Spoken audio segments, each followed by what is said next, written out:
So thank you so much, Julia, for that generous introduction. And I want to start by some notes. So today is my birthday, so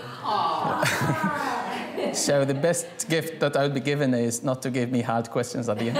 Just kidding. You can ask as many questions as you want, but I want to be quick because we've lost some time at the beginning, and I want to be somehow dogmatic. And for those who don't like dogmatism, then they have to bear with me until the end of the presentation so that and they can object to some of the statements that I want to say. And one of the dogmatic statements that I want to start with is the title, Fixing a Flat Tire or Reinventing the Wheel. And I think that the international NGOs that function in my region, the MENA, are starting now with projects that try to develop leadership in youth by targeting NGO leaders. And I think this process is costly, limited in scope, and also happens in an age span, in an age category that is too early, too late, sorry. And I think that any other approach to leadership development that does not start from school, that neglects the school, is a futile try to reinvent the wheel. And I'm going to say why in a second. So I think that educational systems in my region, and maybe this is true for all educational systems in the world, is that it is a flat tire. But we don't have to throw the baby with the bathwater. We don't have to throw the wheel with the other expendable parts. If we have a flat tire, then we need to fix it, saving time and money and effort in the process. And this is all the more true when we think of education not only as a flat tire, but as the engine of change. So I start also by talking about three gaps in the education, in the literature of leadership in the world. So when people think of leaders, they think of others, but not educators. So leadership is particularly popular in fields such as political science, military studies, business management, but not in education. And with the minute amount of literature that talks about education, then they concentrate on the principal, but not on the teacher. So when we think of leaders in the school, then we think of the headmaster, the superintendent, the inspectors, the other administrators, but not teachers. And I think that teachers are entitled for leadership. And when we think also of education leadership, we often confuse it with management. So we talk about managing classrooms, managing seating arrangements, managing the curricular objectives, managing time, etc., but not leadership. And in the 21st century, what is needed, I think, is leadership more than management. So my argument is that education is the main purview of leadership, and that and leadership is for the field soldiers, but not the amateur generals. Meaning it is for teachers, not only for the administrative staff and the directors of the schools. And it is participatory leadership that is required today in order to empower the kids if we want to make leadership a communal practice. So the first argument I want to start is why education? Why should we start by schools in order to develop youth? One of the nitty-gritty kind of argument that we can start with is the etymology of the word. The meaning of the word itself, educate, to educate, and I have educationalists in front of me, can talk about that. So the word to educate is from the Latin word educere or educare, that means to lead out. It's quite unfortunate that it has lately lost that meaning. And even in the Arab culture, for a long time, teachers were considered as leaders. It is, but lately they started to lose this appeal and this appellation. And I was discussing with Professor Braun about that, and she said this is also true for educators in the United States. Why should we start by schools? Because schools are panaceas. This is one of the dogmatic statements I'm going to say today. So I think that panaceas don't exist. panaceas are mythical stories, but the only thing that could function as a panacea is the school. Why? Because schools and classrooms are small societies that reflect and shape the wider societies that they grow into. And when we think of the school, it is the place where the next generation that contains the next political leaders, business managers, teachers, doctors, factory workers who fix our social and political problems. So the school is a panacea because it has the pay-it-forward dynamic. If you train the teacher as a leader, then he will pass on the skills of leadership to the learners who will, on their own, be future leaders as parents, factory managers, or teachers who are going to pay it forward and make it a communal practice. So also schools are panaceas because if they are handled properly, they equip the learners with the machinery for diagnosing, problem solving, problem posing, decision making, evaluating, and all these skills that can apply to different problems in different contexts. And the problem is that schooling can be a poison as well. So when we think of some of the problems that exist in the world today, they start in schools. So we think of sexism, subordination, marginalization, societal stratification, etc. They start in school. And so some of the practices of teachers and their practice in the classroom are start there. So if we want to counter passivity, counter some of the problems, then we have to start by schools as well. So the school becomes a place where it perpetuates the status quo or changes the status quo. So, and also part of the argument why we should start developing leadership in schools, because the sooner the better. So many research findings and theories have argued that the pre-adolescence and the adolescence is the perfect window of age where we can develop leadership. This is the age where we have kids who have the mental and physical plasticity, where the change is faster and more entrenched, and they can develop a wide array of skills, and leadership is one. And one of the things that lead me also to think of education as a panacea, as the place where we have to start by the endeavor of leadership development, is the setbacks of the Arab awakening. So with all the frustrations that happened at the Arab Spring and revolution being confiscated quickly from youth, I think that what we need today is a revolution that starts by schools. A revolution that changes people and makes them more robust. Okay.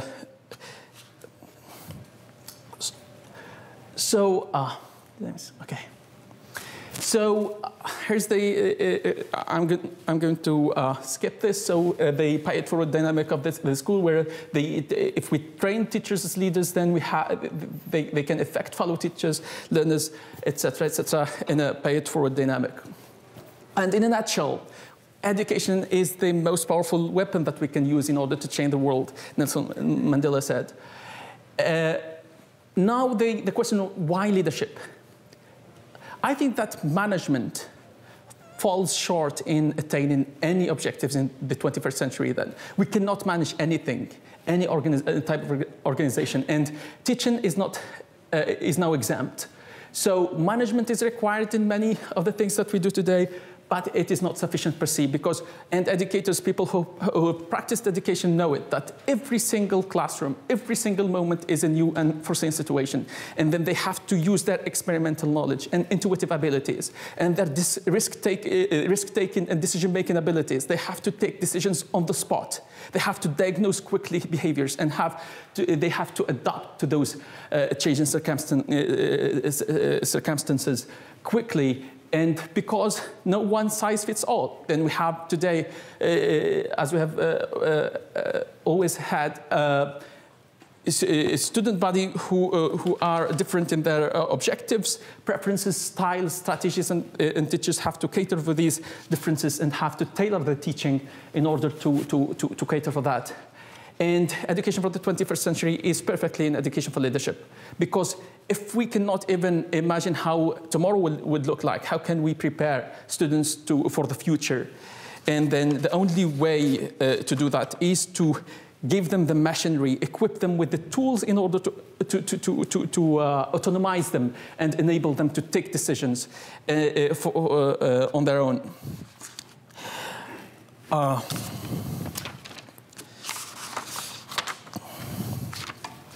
Why teachers? The third argument is that if we think that education is the right place to develop leadership, and if we think that the teachers, if we want to develop leadership, we have to start by teachers and treat them, research them, and train them as leaders. I think that part of the argument here is that teachers have the most direct influence to the kids, and they have the immediate contact with them, and they have the inspirational ability to do that task. And let's take it as an exercise. If I ask you to name the most important leader you have known personally, then I think that many of you will immediately start talking about an inspirational and gifted teacher who have inspired you in a life-changing way. And there are many studies that have done so and asked that question, and the majority of people think of teachers as leaders. But the problem is that teachers themselves don't conceive themselves as leaders. They suffer for what the Albert Brand 2010 named as the "I am just a teacher" syndrome. They have this lack of self-esteem. They don't perceive themselves as leaders. And he calls them the sleeping giants, the dormant giants who need to be awakened in order to do their gigantic work. And I think it's high time we start by teachers awakening them to do the endeavor of leadership development. So in the Arab world also we have a proverb that says, it's a verse of poetry that says, كَادَ الْمُعَلِّمُ أَنْ يَكُونَ رَسُولًا. That means the teacher is almost a prophet. And I think here in the United States, the teachers have always been treated as teachers in the past. But today, they are competing against other role models. And our youth today are surrounded by negative role models sometimes. And it's high time teachers play more positive roles and play role models and examples for the kids. Part of the argument also is that the teachers have all kinds of powers to play leadership roles because they have the power to reward bad behavior, to reward positive behaviors and good performance. They have the ability to punish bad behaviors, and also the legitimate power because the very position of teaching gives them the right to enforce rules. And they have the expert power, the perception of the students that the teachers have more expert power, they are more experienced, and they have more knowledge and competence, the subject matter they teach, and they have the referent power, the example students' willingness to emulate their teachers, etc. So I'm going to be quick in the theory, and I want to go to some of the, share with you some of the pictures of some leadership development frameworks that I developed with colleagues when I used to teach. So there are, I think that I'm going so not all teachers are created equal. Some are authoritarian, some are laissez-faire, and some participatory. And then I think that the only style of leadership that is empowering, that lends itself to the passing on of the skills to the learners, is the democratic participatory leadership, because the laissez-faire teachers step back and they don't exercise their psychological weight in the classroom. And the authoritarian teachers, they have this scarcity mentality. They think that the power is a piece of pie. If they share it, they will get less of it. And thus they think that if they go down, they be more approachable to students, then they lose their power and students go up. But I think empowering teachers are the teachers who see their students as potential leaders and equip them with the tools, just that tool as an empowering way of balancing power in the classroom. So I think I'm going to skip because I have only 15 minutes. So this leadership is very important because of feasibility, improved outcomes, sustainability, and because it leads to the apprenticeship of leadership. So the only style of leadership that enables students to practice leadership occasionally and grow into leadership is the participatory leadership that we lack in most of our classrooms today. So the other thing that led me to think of leadership as an ultimate objective of schooling is my engagement, my personal engagement in outside and inside campus initiatives that are not something popular in Algeria. So in the United States, you have many frameworks where students can practice leadership, like clubs, associations, and faith groups, etc., where the students can organize activities and take the lead. So my understanding of how leadership can be introduced in different levels of the educational system is a macro level where the leadership should be one of the ultimate objectives of schooling, and also teacher training programs where teachers can be trained as leaders and equipped with the skills, because the first step towards having leaderful classrooms, having students as leaders, is to equip teachers with leadership, because unless I possess something, can I ever give it? This is a question, and we have an Arab also proverb that says, فَاقِدُ الشَّيْء لَا يَعْطِيهِ, that maybe if I lack something, I cannot give it, right? So we have to perceive teachers as leaders and train them as such so that they can give leadership to the students.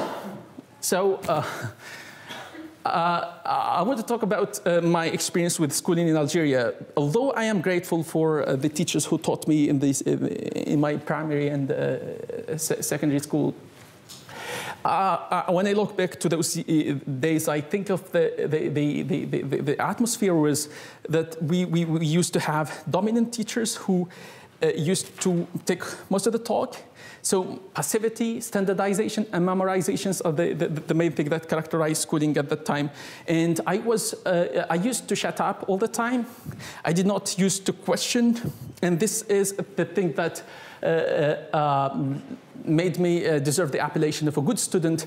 And I ended up in university auditoriums. At the university level also, I had the same experience, maybe even worse. Then we have the dominance of teachers with capital, professors with capital P, doctors with capital D, who run the show, and no voice is for students. And if you ask me how many minutes, maybe hours, not hours, minutes that I spent talking in front of colleagues or something, then this time will not boil out to minutes. So, and this is why I think the reason why I'm stressed in front of you today, because I'm not used to speaking in front of audiences. So when I went to the university, I was resentful of that kind of schooling. And then with a very inspirational leader, she is an American-Algerian leader, we started the first of its kind English club. And this was the framework where I asserted myself and built my self-confidence. And this experience was very much transformational for me, that I wanted to share some of its aspects. So we started an English club, and the English club is a framework where we organize a variety of activities in a relaxed atmosphere, because we think that the talk and chalk is not the perfect way of learning, because we wanted to develop our language skills and also have exposure to the native language environment and get engaged in the community. So we organized all types of activities like guest talks, theatrical plays, guest speakers, excursions, intramural contests, interscholastic contests, all kinds of activities, and also some community service projects. And this framework became the starting for my leadership to grow. And I ponder how this experience has been transformational. And when I graduated from school and started the career as a teacher at the secondary level, I tried to implement a leadership style or a teaching style that is more approachable to students, where I'm more responsive to their needs. I often take them out of the classroom atmosphere and even teach them in the open air. And the story is always the same whenever I get approachable to students, trust them, and allow them to innovate and go against the grain. And it's always happiness, leadership building, and also the students grow to be more outspoken, more open. So in the third picture, you see the picture of the president. It doesn't mean that I support the president, but it was there. So, and also, so I started, when I went and taught at the secondary level, I started the first of its kind at the secondary level English club, and the initiative was even more successful than at the university level, because adolescents who are suffocated by this dominance of teachers, they had this opportunity to grow and organize events. And so it was, I think, my birthday party, so it's not like today. So they have this initiative, risk-taking, decision-making, collaborative work, where they develop these skills without knowing it. So the process of implementing, planning, and evaluating the activities they use to organize is a process, is a framework where the leadership is developed. So, I used to give them the freedom to choose which activities they wanted to implement and how they go about it. And just a guide on the side, and support them with the administrative staff, or giving them or providing them with some authorization from the administration. So the club's idea mushroomed into many other clubs in central Algeria, and now we have tens of clubs and associations, organizations inside schools and the campus. And I still get some calls and emails telling me how they can go about the initiative. And it's just today in the office that I received the students of one high school started the inauguration session of a student-led organization, and they wanted me to talk about how can, what types of activities can be included in and what are the administrative constraints, etc. So I talked it for 10 minutes, and then the first question that I got from a student in the Q&A this morning was, how can I get a scholarship to study in the United States? So the student got silenced by her teacher, and he said, sit down, because it's not our topic today. But I said, it's our topic, it's very relevant. So I explained to her how engagement in clubs and associations inside the classroom can be put in the CV, and then will help you get a scholarship to study abroad. So these are some of the clubs that I used to supervise or advise. So many clubs have started in the country, and then you have students who are participating in theater, acting. So this is an unusual style of teaching, where students can interact with their teachers, and the teacher is approachable, seeing them as peers maybe. So this is a picture of one of the clubs where I, with my colleague, took them to the U.S. Embassy in Algiers in an excursion, and we collected funds to print the T-shirts. So after that, I went and I became a teacher trainer at the Teacher Education Institute in the south of the country. And I introduced for the first time the topic of leadership in the teacher training program. And it worked very well, because students appreciated the leadership training that I gave them. And in the pictures you see students, so a majority of future teachers are females. Yeah. And we used to have some interactives, and also my style of teaching at that university was also interactive, and I wanted to enthuse them and motivate them to start to pay the leadership forward and encourage students to be more engaged. So these also photos of students who are engaged in also doing some community service, visiting students with special needs, and doing some activities, celebrating national days, etc.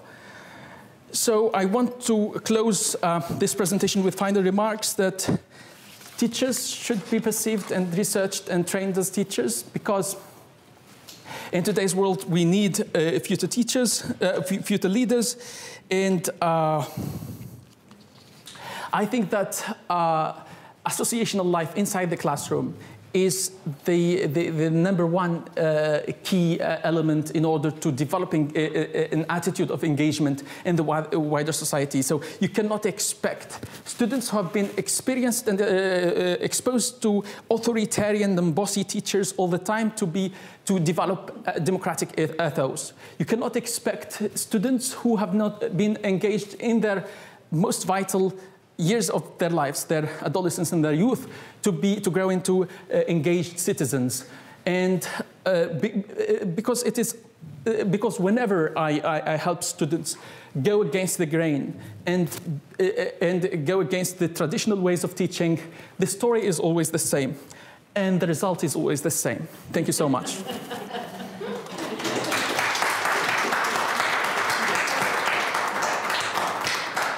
You can ask questions. You have 7 or 8 minutes. Questions?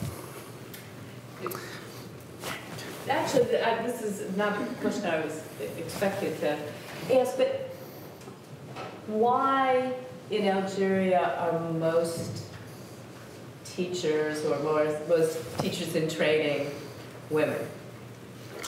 I think that there is a high dropout of males from schools. So I was asked also to give a presentation about gender-related issues in 2012, where I worked in IREX, and then when I was asked about dropout rate, and then I answered in a way that they did not expected me to. They expected that in Algeria, women and girls would drop out of school because of cultural issues, etc. But the fact is that the students maybe take responsibilities, family responsibilities early or something, but they drop out from school, and then what we have is a majority of female students who continue their careers, especially for feminization of teaching and maybe the courts and some of the specialisms in the universities are dominated mainly by females. You clearly are a big proponent of more participatory approaches to teaching and to student leadership development. Could you see any drawback? In other words, in moving from a more, what did you say, a focus of teaching that's based on students being passive, right, and just accepting the knowledge from the teacher, etc. Is anything getting lost in the process of shifting to this more developmental, participatory, leadership-focused student teaching, if you will? I think that whenever I try learner-centered pedagogies or give students trust, because I skipped a slide where if you trust your students and be more interactive with them, then they tend to reciprocate. So there is this law of reciprocity. So if I get a gift, I feel that I am driven to give back a gift. If I receive a click on my photo on Facebook, then I feel that I am obliged to click a like back on this person's photo, even if the photo is ugly. So, this law of reciprocity of if you invite me to your wedding party, I would invite you to. So students will try to live up to the responsibility and trust you gave them. So they will reciprocate the kind of treatment that you gave them. They will say, we will not let him down. He trusted us. So, and the opposite is always true. When you distrust them, you communicate that you don't trust them, then they will reciprocate with violent behavior.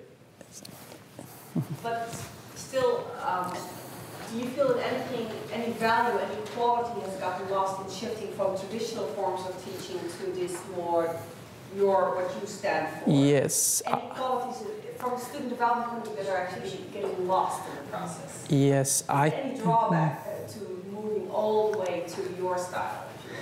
Yes, I don't advocate for a laissez-faire teaching. So dominant teachers, so if you give students, you delegate your powers to students, you are less dominant, but no less important. This is, and I'm not an advocate of teaching that is a laissez-faire teaching where the teacher steps back and then gives students 100% autonomy.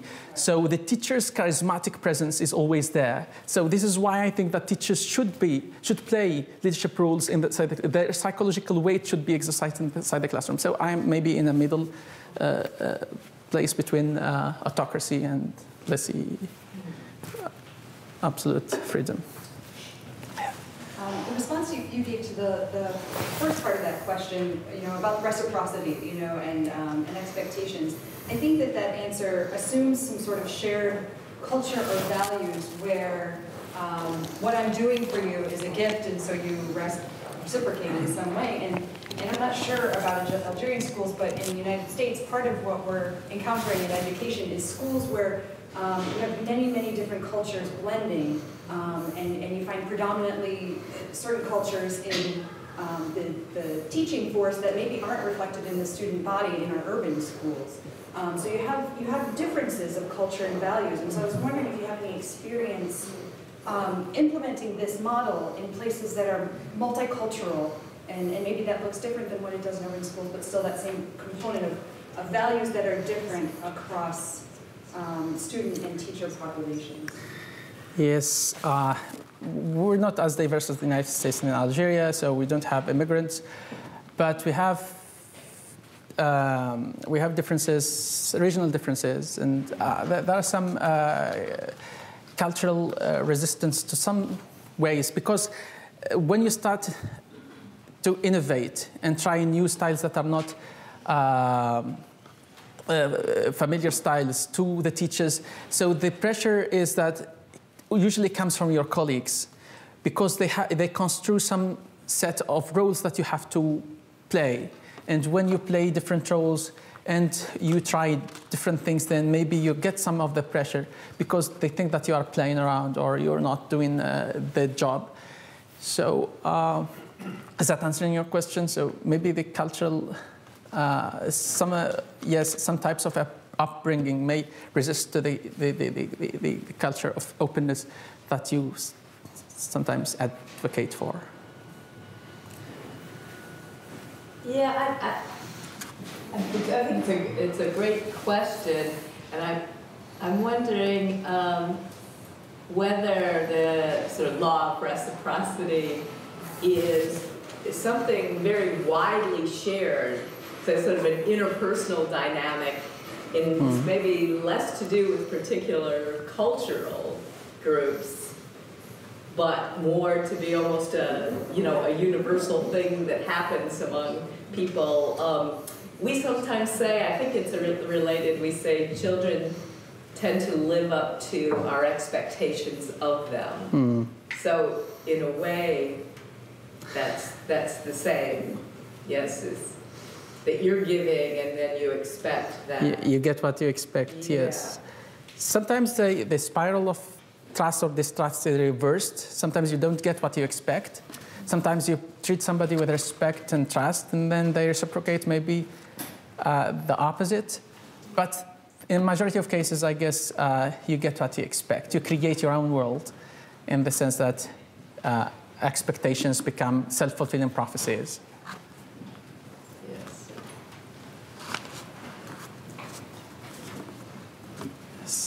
Karen? Any other thoughts, questions? I have a question about content and curriculum.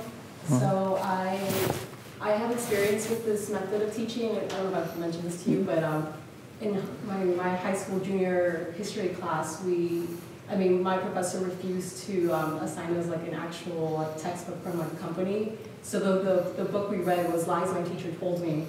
And we learned about really grotesque things in history that I had never learned about before. And I did go to a multicultural high school, and as a person of color, it was quite interesting talking about these kind of things when it came to race and gender and class that I don't think I traditionally had learned. But I think what made the difference for me was content. what was actually on the table. And I mean, he was quite radical. We read Pedagogy of the Oppressed, which you know I love, but that's not traditionally presented in classrooms. So how do you frame this, like in terms of content? Yes, I think that the content of curricula in the Arab world to some extent reflects the political agendas because you cannot expect democratic content and democratic teaching and democratic curricula in an undemocratic country. And I think that politicians know for sure that if they liberate schools, then it will be something threatening for them, and thus they concentrate on the content that does not take you very far in questioning and opining. Critical thinking is absent most of the time. But I think that in almost all countries, teachers possess certain amount of autonomy that they neglect they have. Because when you close your door and you are with your students, then it's only if deep inside you feel that you are cheating them somehow, or it's just your consciousness that will guide you, whether it's because in the École Normale Supérieure, that is the Teacher Education Institute, I was not allowed to introduce new topics, but I introduced leadership. And because I think that it matters. So I introduced it and taught it, and nobody punished me. Maybe the presentation is now on YouTube. So, but teachers are allowed, or they can change some of the content that they think matters most.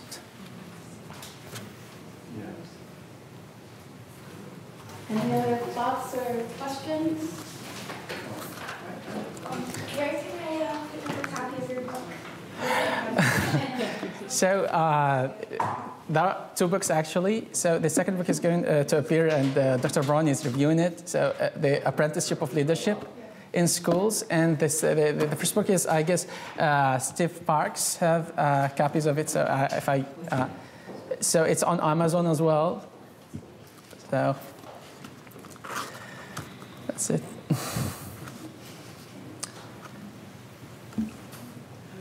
Thank you so much. Right. Thank you very much.